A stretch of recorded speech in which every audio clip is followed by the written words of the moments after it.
Hi ಸ್ನೇಹಿತರೆ, ನೀವೇನಾದರೂ 2ನೇ ತಾರೀಕಲ್ಲಿ ಹುಟ್ಟಿದ್ದೀರಾ? ಹಾಗಾದರೆ ಖಂಡಿತ ಈ ವಿಡಿಯೋ ನಿಮಗಾಗಿ. ಇದು ನಿಮಗೆ ಭಾರಿ ಎಚ್ಚರಿಕೆಯಂತಹ ವಿಡಿಯೋ. ದಯವಿಟ್ಟು ಈ ವಿಡಿಯೋನ ಸಂಪೂರ್ಣವಾಗಿ ನೋಡಿ, ನಿಮಗೆ ಅರ್ಥವಾಗುತ್ತೆ. ನೀವು ಮೂಲ ಸಂಖ್ಯೆ 2ರಲ್ಲಿ ಜನಿಸಿದವರೇ, ಮದುವೆಯಾಗುವ ಮುನ್ನ ಈ ವಿಷಯ ತಿಳಿದಿರಲಿ. ಸಂಖ್ಯಾಶಾಸ್ತ್ರದ ಪ್ರಕಾರ ಮೂಲ ಸಂಖ್ಯೆ 2ರವರ ದಾಂಪತ್ಯ ಜೀವನಕ್ಕೆ ಸೂಕ್ತ ಸಲಹೆಗಳನ್ನು ಸಂಪೂರ್ಣವಾಗಿ ತಿಳಿಸಿಕೊಡುತ್ತೇನೆ ಬನ್ನಿ. ಚಂದ್ರನ ಪ್ರಭಾವ ಇರುವ ನೀವು ಸೂಕ್ಷ್ಮ ಮನಸ್ಸಿನವರು. ಇವರು ಮೂಲ ಸಂಖ್ಯೆ 9 ಅಂದರೆ ಮಂಗಳ ಪ್ರಭಾವ ಬೀರುವಂತಹ ನಕ್ಷತ್ರವರ 9ನೇ ತಾರೀಕು ಜನಿಸಿದವರನ್ನು ಮದುವೆಯಾಗುವುದನ್ನು ತಪ್ಪಿಸಬೇಕು. ಸಂಖ್ಯೆ 247 ಹೊಂದಿರುವ ಸಂಗಾತಿಗಳು ಇವರಿಗೆ ಹೆಚ್ಚು ಸೂಕ್ತ. ಇದು ಜಗಳ ಮುಕ್ತ, ಆನಂದದಾಯಕ ವೈವಾಹಿಕ ಜೀವನಕ್ಕೆ ಸಹಕಾರಿ ಎಂದು ಹೇಳಬಹುದು. ಪ್ರತಿಯೊಬ್ಬರೂ ತಮ್ಮ ದಾಂಪತ್ಯ ಜೀವನವು ಜಗಳಗಳಿಂದ ಮುಕ್ತರಾಗಬೇಕು ಹಾಗೂ ಆನಂದದಾಯಕ ಆಗಿರಬೇಕು ಎಂದು ಬಯಸುತ್ತಾರೆ. ಇದಕ್ಕಾಗಿ ಕೇವಲ ಹುಡುಗ ಹುಡುಗಿಯ ಒಪ್ಪಿಗೆ ಮಾತ್ರವಲ್ಲದೆ ಜ್ಯೋತಿಷ್ಯ ಮತ್ತು ಸಂಖ್ಯಾಶಾಸ್ತ್ರದ ಹೊಂದಾಣಿಕೆಯೂ ಮುಖ್ಯ. ಜಾತಕಗಳ ಮಿಲನದಂತೆಯೇ ಸಂಖ್ಯಾಶಾಸ್ತ್ರದಲ್ಲೂ ಗ್ರಹಗಳ ಸಾಮರಸ್ಯಕ್ಕೆ ಅನುಗುಣವಾಗಿ ಸಂಖ್ಯೆಗಳ ಹೊಂದಾಣಿಕೆಯನ್ನು ನೋಡಲಾಗುತ್ತದೆ. ಉದಾಹರಣೆಗೆ ಜನ್ಮ ಸಂಖ್ಯೆ 2ರಲ್ಲಿ ಜನಿಸಿದವರು ಕೆಲವು ನಿರ್ದಿಷ್ಟ ದಿನಾಂಕಗಳಲ್ಲಿ ಜನಿಸಿದವರನ್ನ ಮದುವೆ ಆಗುವುದನ್ನು ತಪ್ಪಿಸಬೇಕು, ಏಕೆಂದರೆ ನಿಮ್ಮ ಜೀವನದಲ್ಲಿ ನರಕವನ್ನು ಅನುಭವಿಸಬೇಕಾಗುತ್ತದೆ. ನಿಮ್ಮ ದಿನಾಂಕಕ್ಕೆ ಅಂದರೆ ಹುಟ್ಟಿದ ದಿನಾಂಕಕ್ಕೆ ವಿರುದ್ಧವಾದವರನ್ನ ಮದುವೆ ಆದಲ್ಲಿ ಖಂಡಿತ ಸಾವು ನೋವುಗಳನ್ನು ಹಾಗೂ ಜೀವನದಲ್ಲಿ ನೆಮ್ಮದಿ ಇಲ್ಲದಿರುವುದನ್ನು ಕಾಣಬೇಕಾಗುತ್ತದೆ.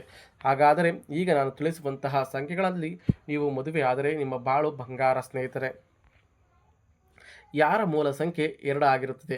ಯಾವುದೇ ತಿಂಗಳ 2, 11, 20 ಅಥವಾ 29ರಂದು ಜನಿಸಿದವರ ಮೂಲ ಸಂಖ್ಯೆ 2 ಆಗಿರುತ್ತದೆ. ಈ ಸಂಖ್ಯೆಯನ್ನು ಚಂದ್ರ ಗ್ರಹವು ಆಳುತ್ತದೆ. ಚಂದ್ರನು ಮನಸ್ಸಿನ ಕಾರಕ ಆಗಿರುವುದರಿಂದ ಈ ಸಂಖ್ಯೆಯಲ್ಲಿ ಜನಿಸಿದವರು ಅತ್ಯಂತ ಸೂಕ್ಷ್ಮ ಮನಸ್ಸಿನವರು, ಸೃಜನಶೀಲರು, ಕಲ್ಪನಿಕರು ಮತ್ತು ಶಾಂತಪ್ರಿಯರಾಗಿರುತ್ತಾರೆ. ಯಾವುದೇ ಸಮಸ್ಯೆಯನ್ನಾದರೂ ಕೋಪಿಸಿಕೊಳ್ಳದೆ ಶಾಂತಿಯುತವಾಗಿ ಪರಿಹರಿಸಿಕೊಳ್ಳುವಂತಹ ಗುಣ ಇವರಲ್ಲಿರುತ್ತದೆ. ಸಂಖ್ಯಾ 2ರವರು ಯಾರನ್ನು ಮದುವೆ ಆಗಬಾರದು ಎನ್ನುವ ಸಂಪೂರ್ಣ ಮಾಹಿತಿ ಇಲ್ಲಿದೆ. ಸಂಖ್ಯಾಶಾಸ್ತ್ರದ ಪ್ರಕಾರ ಮೂಲ ಸಂಖ್ಯೆ 2 ಹೊಂದಿರುವವರು ಯಾವುದೇ ತಿಂಗಳ 9, 18 ಅಥವಾ 27ರಂದು ಜನಿಸಿದವರನ್ನ ಮೂಲ ಸಂಖ್ಯೆ 9 ಮದುವೆಯಾಗಬಾರದು. 2 ಮತ್ತು 9ರ ಸಂಯೋಜನೆಯು ವಿವಾಹ ಜೀವನಕ್ಕೆ ಶುಭಕರ ಅಲ್ಲ ಅಂತ ಹೇಳಬಹುದು. ಸ್ನೇಹಿತರೆ, ನೀವೇನಾದರೂ 2ನೇ ತಾರೀಕಲ್ಲಿ ಹುಟ್ಟಿದರೆ ದಯವಿಟ್ಟು 9, 18 ಅಥವಾ 27ನೇ ತಾರೀಕು ಜನಿಸಿದವರನ್ನ ಮದುವೆ ಆಗಬೇಡಿ. ನಿಮ್ಮ ಬಾಳು ನರ್ಕ ಅಂತ ಹೇಳ್ಬೋದು. ಇದು ಸುಮ್ಮನೆ ಹೇಳೋಕ್ಕಾಗಲ್ಲ ಸ್ನೇಹಿತರೆ. ಇದನ್ನೆಲ್ಲ ಸುಮ್ಮನೆ ಹೇಳ್ತಿಲ್ಲ. ನಾವು ಹೇಳ್ತೀವಿ ಅಂತ ಆಗುತ್ತೋ ಅಥವಾ ಆಗುತ್ತೆ ಅಂತ ಹೇಳ್ತೀವೋ ಅದು ನಿಮ್ಮಿಚ್ಛೆ. ದಯವಿಟ್ಟು ನೀವೇನಾದರೂ 2ನೇ ತಾರೀಕಲ್ಲಿ ಹುಟ್ಟಿದರೆ ಅವ್ರನ್ನ ಅಬ್ಸರ್ವ್ ಮಾಡ್ಬೋದು. ಅವ್ರ ವಿರುದ್ಧವಾದಂತಹ ಮದುವೆ ಆಗಿರೋ ಅಂದರೆ ಈ ದಿನಾಂಕದಲ್ಲಿ ಮದುವೆ ಆಗಿರೋವಂಥವ್ರ ಜೀವನ ನರಕ ಆಗಿರುತ್ತೆ. ಅವ್ರ ಜೀವನದಲ್ಲಿ ದಂಪತ್ಯದ ಹೊಂದಾಣಿಕೆ ಇರಲ್ಲ, ಗಂಡ ಹೆಂಡತಿ ಮಧ್ಯೆ ಹೊಂದಾಣಿಕೆ ಇರಲ್ಲ, ಮತ್ತು ಆರೋಗ್ಯದಲ್ಲಿ ಸಮಸ್ಯೆಗಳು, ನಾನಾ ರೀತಿ ಯೋಚನೆಗಳು, ಬದುಕಬೇಕಾ ಬೇಡವಾ ಅನ್ನೋದು ರೀತಿ ವಿರುದ್ಧವಾದಂತಹ ದಿಕ್ಕುಗಳನ್ನು ಸೂಚನೆ ಮಾಡುತ್ತೆ. ಹಾಗಾಗಿ ದಯವಿಟ್ಟು 2ನೇ ತಾರೀಕಲ್ಲಿ ಹುಟ್ಟಿದವರು 9, 18, 27ನೇ ತಾರೀಕು ಹುಟ್ಟಿದಂತಹ ಹುಡುಗನ ಅಥವಾ ಹುಡುಗಿಯನ್ನು ಒರೆಸಬೇಡಿ ಅಂತ ದಯವಿಟ್ಟು ಕೇಳ್ಕೊತೀನಿ. ಇದಕ್ಕೆ ಮುಖ್ಯ ಕಾರಣವೇನೆಂದರೆ ಸಂಖ್ಯೆ 2ರವರು ಶಾಂತ ಸ್ವಭಾವದವರು, ಸಂಖ್ಯೆ 9ರವರು ಮಂಗಳ ಗ್ರಹದ ಪ್ರಭಾವಕ್ಕೆ ಒಳಗಾಗಿರುತ್ತಾರೆ. ಮಂಗಳನ ಪ್ರಭಾವದಿಂದಾಗಿ ಅವರು ಹೆಚ್ಚು ಧೈರ್ಯಶಾಲಿಗಳು, ನಾಯಕತ್ವದ ಗುಣವುಳ್ಳವರು ಮತ್ತು ಆಕ್ರಮಣಕಾರಿ ಸ್ವಭಾವದವರಾಗಿರುತ್ತಾರೆ. ಅವರು ತಮ್ಮ ಸಂಗಾತಿಯ ಮೇಲೆ ಪ್ರಾಬಲ್ಯ ಸಾಧಿಸಲು ಯತ್ನಿಸುವುದರಿಂದ ಹಾಗೂ ಅವರ ಕೋಪದ ಸ್ವಭಾವದಿಂದಾಗಿ ಶಾಂತಪ್ರಿಯರಾದ ಸಂಖ್ಯೆ 2ರವರ ಜೊತೆ ಆಗಾಗ ಭಿನ್ನಾಭಿಪ್ರಾಯಗಳು ಮೂಡುತ್ತವೆ. ಸ್ನೇಹಿತರೆ, ನಾನು ಮೊದಲು ತಿಳಿಸಿದಂತೆ 2ನೇ ತಾರೀಕಿಗೂ 9ನೇ ತಾರೀಕಿಗೂ ಹೊಂದಾಣಿಕೆ ಬರಲ್ಲ. ಸ್ನೇಹಿತರೆ, 9ನೇ ತಾರೀಕಿನವರು ನಾಯಕದ ಗುಣವುಳ್ಳವರು ಹಾಗೂ ಹೆಚ್ಚಿನ ಮುಂಗೋಪಿಗಳು ಹಾಗೂ ನನ್ನದೇ ನಡೆಯಬೇಕೆನ್ನುವ ಅಹಂನನ್ನು ತಲೆಗಿಟ್ಕೊಂಡಿರ್ತಾರೆ. ಆದರೆ 2ನೇ ತಾರೀಕು ಹುಟ್ಟಿದವಂತರು ಆಗಲ್ಲ. ತುಂಬಾ ಶಾಂತಪ್ರಿಯವರು. ಅವ್ರದೇ ಆದಂತಹ ದಾರಿ, ಅವ್ರದೇ ಆದಂತಹ ರೂಟು, ಅವ್ರದೇ ಆದಂತಹ ಬದುಕಲ್ಲಿ ಅವರು ಜೀವನ ಮಾಡ್ತಿರ್ತಾರೆ. ಹಾಗಾಗಿ 9ನೇ ತಾರೀಕು ಪ್ರವೇಶ ಆದಾಗ ಖಂಡಿತ ಅವರು ಇಬ್ಬರಲ್ಲೂ ಹೊಂದಾಣಿಕೆ ಬರುವುದಿಲ್ಲ. ಹಾಗೇ ನೀವು ಅನುಮಾನ ಇದ್ದರೆ ಇವರು ಸುಮ್ಮನೆ ಹೇಳ್ತಾರೆ ಅಂತ 9 ಮತ್ತು 2ನೇ ತಾರೀಕು ಇರುವಂತಹ ಮದುವೆ ಆಗಿರುವಂತಹ ಗಂಡ ಹೆಂಡತಿಗಳು ಅಥವಾ ಹುಡುಗ ಹುಡುಗಿ ಅಥವಾ ಗಂಡು ಹೆಣ್ಣನ್ನು ನೀವು ನೋಡ್ಬೋದು. ಯಾವುದೇ ಕಾರಣಕ್ಕೂ ಹೊಂದಾಣಿಕೆ ಇರಲ್ಲ ಸ್ನೇಹಿತರೆ. ಅವರಲ್ಲಿ ಪದೇ ಜಗಳ, ಮನೇಲಿ ಕಿರಿಕಿರಿ, ಮತ್ತು ಬಾಳಲ್ಲಿ ನೆಮ್ಮದಿ ಇರಲ್ಲ, ಮತ್ತು ಯಾವುದಾದ್ರೂ ವಿಷಯಕ್ಕೆ ದಿನೇ ಕಿರಿಕಿರಿ ಆಗ್ತಾ ಇರುತ್ತೆ, ಅಥವಾ ಬದುಕೋದೇ ಬೇಡ ಅನ್ನೋ ಥರ ನಿರ್ಧಾರಗಳು, ಅಥವಾ ಎಷ್ಟೋ ಸಾರಿ ಸಾಯಬೇಕು ಅಂತ ಹೋಗಿ ಮತ್ತು ಬದುಕು ಬಂದಿರ್ತಾರೆ. ಹಾಗಾಗಿ ದಯವಿಟ್ಟು 2ನೇ ತಾರೀಕು ಮತ್ತು 9ನೇ ತಾರೀಕಿಗೂ ಅಡ್ಜಸ್ಟ್ ಆಗಲ್ಲ. ದಯವಿಟ್ಟು ದಿನಾಂಕದವರಾಗಿದ್ದರೆ ಈ ವಿಡಿಯೋನ ನೋಡಿಬಿಟ್ಟು ಬದಲಾವಣೆ ಮಾಡ್ಕೊಳ್ಳಿ.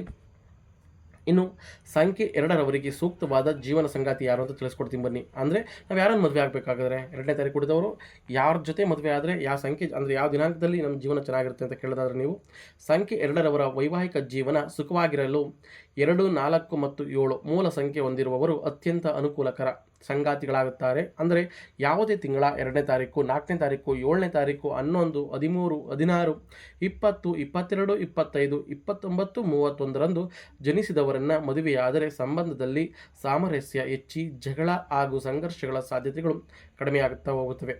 ಯಾವುದೇ ಸಂಖ್ಯೆಯೊಂದಿನ ದಾಂಪತ್ಯ ಯಶಸ್ವಿಯಾಗಲು ಪರಸ್ಪರ ತಿಳುವಳಿಕೆ ಮತ್ತು ಗೌರವವೇ ಮೂಲಾಧಾರ.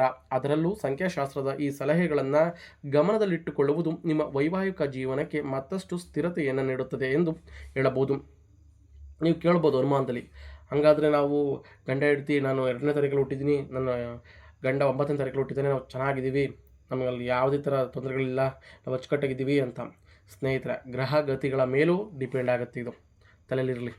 ಹಾಗೆ ನೀವು ಅನ್ಯೋನ್ಯತೆವಾಗಿದ್ದೀರಾ ಇಲ್ವಾ ಅನ್ನೋದಕ್ಕೆ ಉದಾಹರಣೆಗಳ ಬೇಕು ಅನ್ನೋದಾದರೆ ನೀವು ಒಂದೊಂದು ಸಲ ಕೂತ್ಕೊಂಡು ಯೋಚನೆ ಮಾಡ್ಬೋದು. ನಾವು ಖಂಡಿತವಾಗೂ ಗಂಡ ಹೆಂಡತಿ ಚೆನ್ನಾಗಿದ್ದೀವಾ, ಯಾವುದೇ ಥರ ಜಗಳಗಳು ಬಂದಿಲ್ವಾ, ಭಿನ್ನಾಭಿಪ್ರಾಯಗಳು ಬಂದಿಲ್ವಾ, ಹಾಗಾದರೆ ನಮ್ಮ ಜೀವನದಲ್ಲಿ ಎಲ್ಲ ಸರಿ ಇದೆಯಾ ಅನ್ನುವ ಅನುಮಾನಗಳು ನಿಮಗೆ ಬಂದಾಗ ಇದನ್ನು ಯೋಚನೆ ಮಾಡಿ. ಖಂಡಿತವಾಗಿ ನಿಮ್ಮ ಜೀವನದಲ್ಲೂ ಬಿರುಕುಗಳಾಗಿರುತ್ತೆ, ತೊಂದರೆಗಳಾಗಿರುತ್ತೆ, ಅದನ್ನು ಯೋಚನೆ ಮಾಡಿರಲ್ಲ ಅಷ್ಟೇ. ನೀವು ದಯವಿಟ್ಟು ಈಗ ತಿಳಿಸಿದಂತಹ ದಿನಾಂಕದಲ್ಲಿ ನೀವು ಮದುವೆ ಆದರೆ ನಿಮ್ಮ ಜೀವನ ಸುಖಕರವಾಗಿರುತ್ತೆ. 9ಕ್ಕೂ 2ಕ್ಕೂ ಆಗಬರಲ್ಲ. ದಯವಿಟ್ಟು ನೀವು ಮದುವೆ ಆಗೋಕ್ಕೆ ಹೋಗ್ಬಿಡಿ. ನಾನು ಹೇಳ್ತೀನಿ ಅಂತ ಆಗುತ್ತೋ ಅಥವಾ ಆಗುತ್ತೆ ಅಂತ ನಾನು ಹೇಳ್ತೀನೋ ಅದು ನಿಮಗೆ ಬಿಟ್ಟಿದ್ದು. ದಯವಿಟ್ಟು 9ಕ್ಕೂ 2ಕ್ಕೂ ಆಗದೇ ಇರೋ ಕಾರಣ ಮದುವೆ ಆಗೋದನ್ನು ಸ್ವಲ್ಪ ಆದಷ್ಟು ತಡೆ ಹಿಡಿಯೋದು ಒಳ್ಳೆಯದು. ಈಗ ತಿಳಿಸಿದಂತಹ ದಿನಾಂಕದಲ್ಲಿ ಹುಟ್ಟಿದವ್ರನ್ನ ಮದುವೆ ಆದರೆ ನಿಮ್ಮ ಜೀವನ ಅಂತೂ ತುಂಬಾ ಸುಖಕರವಾಗಿರುತ್ತೆ. ನೀವು ಅಂದ್ಕೊಳ್ಳೋದಕ್ಕಿಂತ ಹೆಚ್ಚಾಗಿ ಜೀವನ ಇರುತ್ತೆ. ಹಾಗೆ ನೀವೇನಾದರೂ ನಮ್ಮ ಚಾನಲ್ಗೆ ಮೊದಲ ಬಾರಿಗೆ ಬಂದಿದ್ದರೆ ನಮ್ಮ ಚಾನಲ್ನ ಸಬ್ಸ್ಕ್ರೈಬ್ ಮಾಡಿ, ಪಕ್ಕದಲ್ಲಿರೋ ಬೆಲ್ ಬಟನ್ ಕ್ಲಿಕ್ ಮಾಡಿ, ಈ ವಿಡಿಯೋಗೊಂದು ಲೈಕ್ ಕೊಟ್ಟು ಈ ವಿಡಿಯೋನ ಪ್ರತಿಯೊಬ್ಬರಿಗೂ ಶೇರ್ ಮಾಡಿ. ಈ ವಿಡಿಯೋ ನೋಡ್ತಾ ಇರೋದು ನೀವು ಎಷ್ಟನೇ ತಾರೀಕಲ್ಲಿ ಹುಟ್ಟಿದ್ದೀರಾ ಅಥವಾ ನೀವು ಮದುವೆ ಆಗಿರುವಂಥ ಗಂಡ ಹೆಂಡತಿ ದಿನಾಂಕಗಳು ಯಾವುದು ಮತ್ತು ಅಂದರೆ ನಿಮ್ಮ ಡೇಟ್ ಆಫ್ ಬರ್ತ್ ಯಾವುದು ಅನ್ನೋದನ್ನ ಕಮೆಂಟ್ ಮಾಡಿ. ದಯವಿಟ್ಟು ಯಾವುದೇ ಅನುಮಾನಗಳಿದ್ದರೆ ಕಮೆಂಟ್ ಮೂಲಕ ಕೇಳ್ಬೋದು, ಉತ್ತರಿಸ್ತೀನಿ.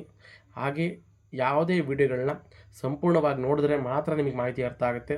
ಸುಮ್ಮನೆ ತಮ್ಮನೇಲಿ ನೋಡಿ ಇದೇನು ಹಾಗೆ ಹೀಗೆ ಅನ್ನೋ ಬದಲು ಸಂಪೂರ್ಣವಾಗಿ ವಿಡಿಯೋ ನೋಡಿ. ದಯವಿಟ್ಟು ಯಾವುದೇ ಪದ ಬಳಕೆಯಲ್ಲಿ ತಪ್ಪಾಗಿದ್ದರೆ ಕ್ಷಮೆ ಇರಲಿ. ಹಾಗೆ ಕೆಲವೊಂದು ಸಾರಿ ವಿಡಿಯೋದಲ್ಲಿ ಅಡಚಣೆಗಳಾಗಿರುತ್ತೆ, ಅದಕ್ಕೂ ಕ್ಷಮೆ ಇರಲಿ. ಅಥವಾ ಏನಾದರೂ ತಿದ್ಕೋಬೇಕು ಅಂದರೆ ಅದನ್ನು ಕಮೆಂಟ್ ಮಾಡಿ ತಿಳಿಸಿ, ತಿದ್ಕೋತೀವಿ. ಎಂತೆಂಥವ್ರನ್ನ ಬೆಳೆಸ್ತೀರಾ, ಎಂತೆಂಥವ್ರನ್ನ ಎಲ್ಲೆಲ್ಲ ಲಕ್ಷ್ಮಿ ಇದೆ ಅಂತ ಹೇಳೋರೆಲ್ಲ ಬೆಳಿತಾವ್ರೆ.